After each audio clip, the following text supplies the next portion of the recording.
Hello everybody and welcome to Forever Rugby on Forever Sports. And the Bulls have just sealed an epic comeback victory against Cardiff to get their first victory of the URC and the second South African side of the weekend to come away with a victory. After the first two weekends where the South African sides pretty much didn't compete apart from the very first match where the Lions beat Zebra, it's been pretty much one-way traffic with the SA sides just being completely outplayed by the European counterparts. But this weekend, the SA sides will cap off 2 victories, a draw, and a very narrow loss as they sort of really do kind of announce themselves to the rest of the rugby world. For the Bulls, it was a horrible first half performance, completely outplayed by Cardiff, but uncharacteristically compared to other weeks, a much better performance from a South African side in the second half as they came back to finish 29-19 victories, in fact, winning by 10 points in the end, quite comfortably, thanks to a brilliant second half display from Jake White's men. Before we sort of break the game down and look at what exactly happened, please do smash a like on the video and subscribe to the channel as well.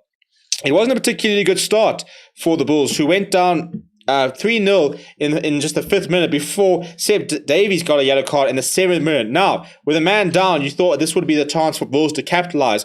Instead, they conceded 10 points during the time Seb Davies off, with Reece Priestland getting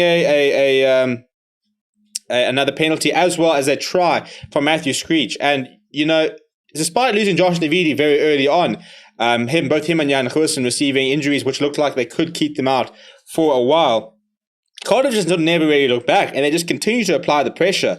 With Reece Priestland starting a conversion 13-0 after 19 minutes, and the Bulls a little bit sort of shell-shocked and really just couldn't get into the game. They were being nailed at the breakdown. They couldn't really compete with the breakdown, and they were making basic errors, and they couldn't really sort of get a foothold in the game. And Chris Smith, who replaced Johan Goosen in the 15th minute, Johan Goosen going down. It looks like his knee is gone. Unfortunately, that is the Johan Goosen story, isn't it? You know, usually sort of 8 weeks, 8 games of very purple patch sort of form, looking really, really good, and then down injured again. You know, he hasn't played a lot of rugby in the last year, and just when he's starting to look good again, injury scene. Unfortunately, it looks like it could be ligaments in the knee. It doesn't look good. We'll wait for an update from Jake White, but that is a huge setback for the Bulls. But having said that, Chris Smith came on, and it was a bit of a masterclass from him. 3 points in the 26th minute before Priestland sort of put the last points in the first half over in the 34th minute. They went into half time, 16 points to 3 down. The Bulls having 13 points to go and a long way to go, but a huge second half performance. It all started off very well as Ulrich Lowe, just raw power, tap and go after a penalty to go over in the 43rd minute. Chris Smith adding the conversion. 5 minutes later, they got a penalty and managed to bring themselves within close. And it sort of stayed at 16-13 for quite a long time. And then something out of nothing after a really good tackle from Harold Forster dislodged the ball. Kick ahead from Adosh Tumwe. He had the pace. He ran in the ball and suddenly scored a try. And all of a sudden, the Bulls were ahead, 20 points down to 13. They then got a penalty a couple minutes later. And all of a sudden, what was 16-3 for a long time was suddenly 23 points to 16 with the Bulls ahead. And they just sort of did very well at keeping sort of ticking the board over. Got up to 26-16. Cardiff then got a penalty late in the game, had to go for the poles to try and bring themselves within 7. But just a few minutes later, the Bulls getting a penalty and putting that final 3 points over and sealing a victory.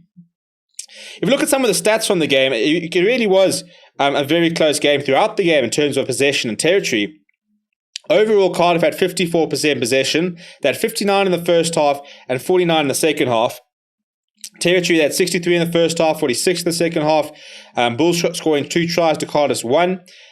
Bulls ran more meters, beat more defenders, 18 defenders beaten, of which Curtly Orange, I think, counted for about 6 of them. 39 gain line carries, 5 offloads, 7 turnovers, 1. They're just sort of, in the second half, there was the Bulls we've been waiting to see. The physicalness, or the physicality, the couple of decent offloads, some very exciting work. When you see Adosh Tumwe and Curtly Orange getting the ball in space, you start to realize just how good these players are. And the Bulls need to do that more. If we look at tackle success rate, generally the Bulls tackled pretty well.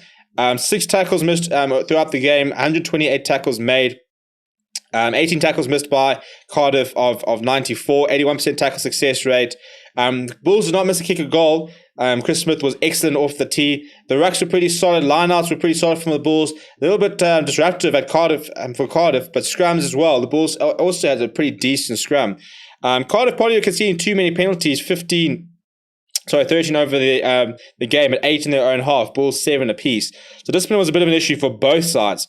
But in terms of individual performances, look no further than the captain, Marcel Coetzee. He was absolutely enormous today. 9 carries, 11 tackles, not a single tackle missed, 2 turnovers won. That's the Marcel Coetzee we've been waiting to see, that we haven't seen for a while. He was very, very good today. Albert Lowe made 6 carries and 9 tackles. Ruan Nokia was very, very quiet, but managed to sort of accumulate 18 tackles by himself. That's what he does. As I said, he's in the mold of a Franco Mostert, where you don't always see his contribution. He's not the most visible of players, but he just gets so much hard work done. And then Curtly Aronson, 2 clean breaks, 4 defenders beaten, 98 meters gained, 3 tackles, not a single one missed. He looked absolutely electric with ball in hand. As did Madosh Tambwe, who scored a try.